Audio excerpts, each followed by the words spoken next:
It's the lunchtime wrap up. You can just hear it singing that. That's Colin Roberts making a brew. To be fair, he's the best at it. Neil's pretty good, although he likes half a job. He just gets distracted, you know what I mean? He's got a lot on his mind. I don't do as much as it should, and I don't think you've made one yet this week, have you, Charlie? No, I haven't. Need to get on that, to be honest. This is Charlie. He's the new Melissa. He's with us this week, or the even newer Glenn, if you go way back on these lunchtime videos.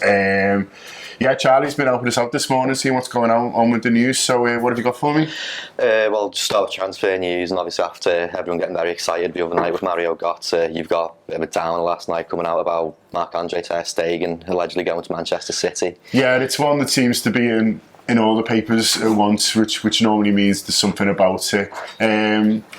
I'm not too bothered really. I think, you know, I'm sure they've got a few keepers that they're keeping an eye on, and if he was just one option, he's obviously really well thought of. He's done well in the Champions League for Barcelona this year, but not getting as many games as he'd want to. But I think you're going to lose out on players every now and again, especially when you aim for the very top, which is what we're doing at the moment, and that's got to be a good thing, hasn't it? I think that we're going for these real top level talents, and, you know, names that are known throughout the world. And if the likes of Man City are in for them as well, with Guardiola going in there, every now and again you are gonna lose out. So just as long as they've got other good options, and you never know, would you take Joe Hart?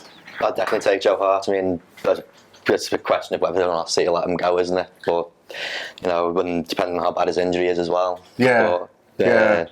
It's an interesting one though, isn't it? I was thinking about it this morning with Joe, and if he wants to stay in England, which he wouldn't necessarily, but most British players do really, then, you know, there isn't a huge amount of options for him. So, you know, maybe we'll quite fancy a move to Liverpool. I think he'd be quite dear, but that's another one that opens up if you do lose Stegen. And then I know there's a few keepers in Germany that they're looking after as well, they're looking out for as well. So yeah, not too bothered about the Stegen thing. You win some, you lose some. Yeah, and Jonas Act is another one as well this morning. Allegedly, the Cologne manager has been quoted in the German press this morning saying that they would be forced to listen to an offer if they came in for it. Yeah, they've said basically anything around 10 million euros, which doesn't seem like a huge amount of money really, that they'd probably be forced to have a look at it. He's funny really, because I think some clubs are quite philosophical about losing players, aren't they, and are quite prepared to accept that where they are in the rung, if you like, more so than others are. He seemed to see it as a positive really, and it just shows how well he's doing. And, you know, he talked about the phenomenal form that he's in. He scored in Germany in the week, and I think they were saying that, you know, if he does want to go and the offer's right there for the club, then they're not going to stand in his way. That doesn't mean necessarily he'll come to Liverpool, but we seem to be the strongest link with him at the moment, and I reckon left back's something that he will want to do in the summer. Yeah, definitely. And rather surreally this morning as well, the club is being charged by UEFA for a lesser chance.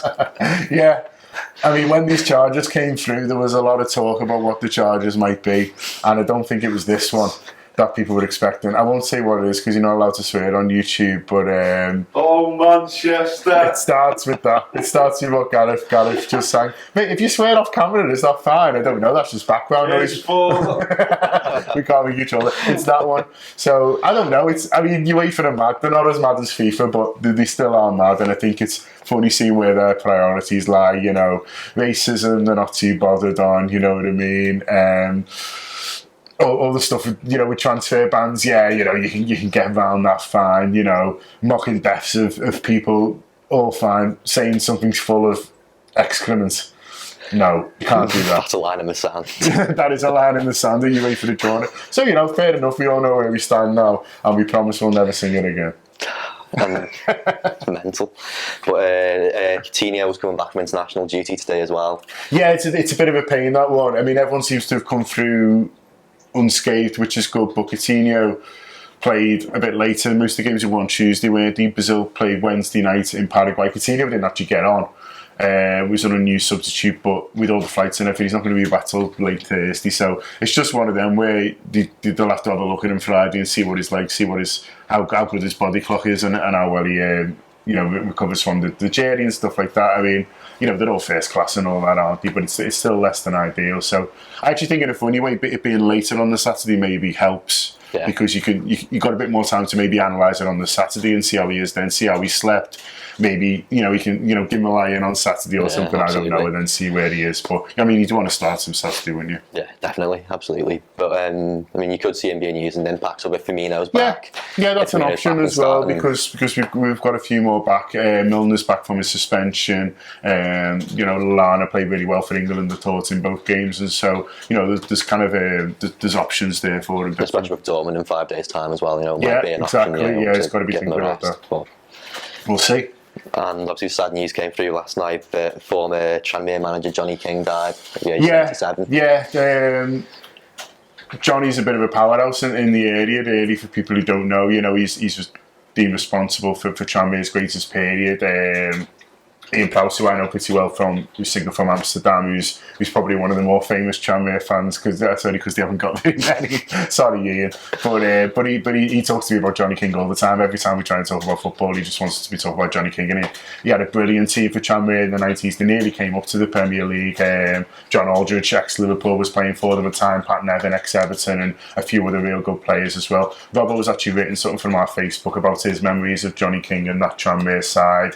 They used to play on a Friday night to try and encourage Liverpool and Everton fans to go over, and quite a few fans did because it was quite a good laugh. So it's quite a well-known period in Merseyside football history, really, that Tranmere team in the 90s, and he was responsible for it in a lot of ways. And so sad to see him go, but there's plenty of tributes flying around. But do read Robbo's one on our Facebook page.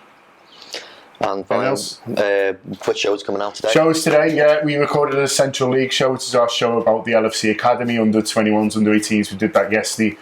Christian Walsh from the Echo and Jack Whitehead as well. So that's out sometime this morning. It might even be out by the time this comes out. And then we've got City Talk. We're live on City Talk Radio, which is 1548 now on medium wave. That's out we're live at 6:30 on the radio, and then the podcast of that will be out sometime around 8:30 this evening. So plenty going on for us today. Stuff on the website as well. So do check it out. Great. Nice one, Charlie. Great job. And cheers, mate. Nice we'll see you tomorrow.